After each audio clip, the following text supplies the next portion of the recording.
ದುಃಖವಾಗಿದೆ, ಬೇಸರ ಆಗಿದೆ ಅಥವಾ ನೋವಾಗಿದೆ, ಹೌದು ಅಂತ ಹೇಳಿದ್ದೇನೆ ನಾನು. ನನಗೆ ಹಿರಿಯರು ಹೇಳಿದಂಥ ಒಂದು ಮಾತು ಚೆನ್ನಾಗಿ ಜ್ಞಾಪಕಕ್ಕೆ ಬರ್ತಾ ಇದೆ. ಸಹಿಸಿಕೊಳ್ಳುವವರಿಗೆ ತಾಳ್ಮೆ ಇದ್ದರೆ ದುಃಖ ಕೊಟ್ಟವರು ನೀಡಿದವರು ಇದ್ದು ಸತ್ತಂತೆ ಅಂತ ಹಿರಿಯರು ಹೇಳಿದ ಮಾತಿದು. ಸಹಿಸಿಕೊಳ್ಳುವವನಿಗೆ ತಾಳ್ಮೆ ಇದ್ದರೆ ದುಃಖ ನೀಡುವವರು ಇದ್ದು ಸತ್ತಂತೆ ಅಂತ. ಆ ಬಗ್ಗೆ ವಿಶ್ಲೇಷಣೆಗಳನ್ನು ಮತ್ತೆ ಮಾಡ್ತೇನೆ.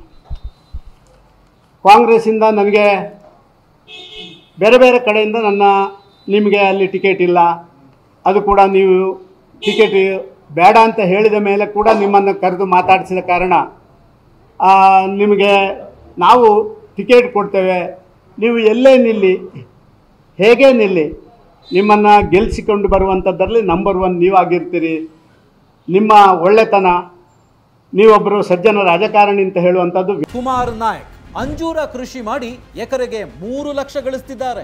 ನೀವು ಕೂಡ ಅವರಿಂದ ಕಲಿಬೇಕಾ? ಅವ್ರ ಜೊತೆ ವಿಡಿಯೋ ಕಾಲ್ನಲ್ಲಿ ಮಾತಾಡಬೇಕಾ? ಈಗಲೇ ಫ್ರೀಡಮ್ ಆ್ಯಪ್ ಡೌನ್ಲೋಡ್ ಮಾಡಿ. ವ್ಯಾಪಕವಾಗಿ ಇಡೀ ರಾಜ್ಯದಲ್ಲಿರುವಂಥದ್ದು. ಅದಕ್ಕೆ ನಮ್ಮದು ಒಂದು ನಿಮಗಾದಂಥ ಅನ್ಯಾಯದ ಪರವಾಗಿ ನಿಲ್ಲುವಂಥ ಕೆಲಸ ನಾವು ಮಾಡ್ತೇವೆ, ದಯವಿಟ್ಟು ಬನ್ನಿ ಅಂತ ಹೇಳಿದರು. ಆದರೆ ನಾನೊಂದು ನಿಶ್ಚಯ ಮಾಡಿದ್ದೇನೆ. ನಾನು ಬೇರೆ ಬೇರೆ ಕಡೆಗಳಲ್ಲಿ ಮಾಧ್ಯಮದ ಮುಂದೆ ಹೇಳಿದ್ದೇನೆ. ಮೊನ್ನೆ ಮೇಲೆ ಮಾಧ್ಯಮದಲ್ಲಿ ಭಾರಿ ದೊಡ್ಡ ರೀತಿಯಲ್ಲಿ ಟ್ರೋಲ್ ಆಗ್ತದೆ. ನನಗೆ ಪಕ್ಷ ಎಲ್ಲವನ್ನ ಕೊಟ್ಟಿದೆ, ನಾನಿನ್ನೇನು ಪಕ್ಷಕ್ಕೆ ಕೊಡಬೇಕು, ಅದು ಮಾತ್ರ ಉಳಿದಿದೆ ಅಂತ ಹೇಳುವಂಥದ್ದನ್ನು ನನ್ನ ಪರವಾಗಿರುವವರು ಹಾಕಿದ್ದಾರೆ, ನಮ್ಮ ವಿರೋಧಿಗಳು ಹಾಕಿ ಭಾರಿ ದೊಡ್ಡ ಟೀಕೆ ಟಿಪ್ಪಣಿಗಳನ್ನು ಮಾಡಿದ್ದಾರೆ.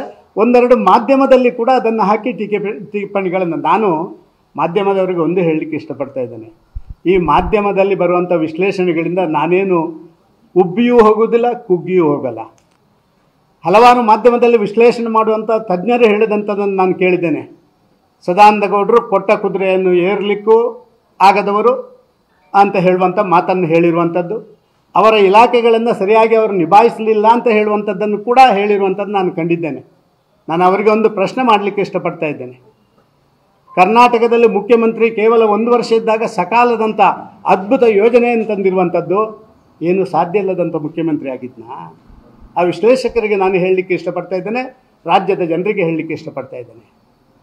ಕೇಂದ್ರದಲ್ಲಿ ಮಂತ್ರಿ ಸ್ಥಾನ ಬದಲಾವಣೆ ಆಯಿತು, ಮಂತ್ರಿ ಸ್ಥಾನವನ್ನು ನಿಭಾಯಿಸಲಿಕ್ಕೆ ಆಗದ ಕಾರಣ ಬದಲಾವಣೆ ಆಯಿತು ಅಂತ ಹೇಳುವಂಥ ರೀತಿಯಲ್ಲಿ ಸುದೀರ್ಘವಾದಂಥ ವಿಶ್ಲೇಷಣೆಗಳು ಮಾಧ್ಯಮದಲ್ಲಿ ಮಾಡಿದರು.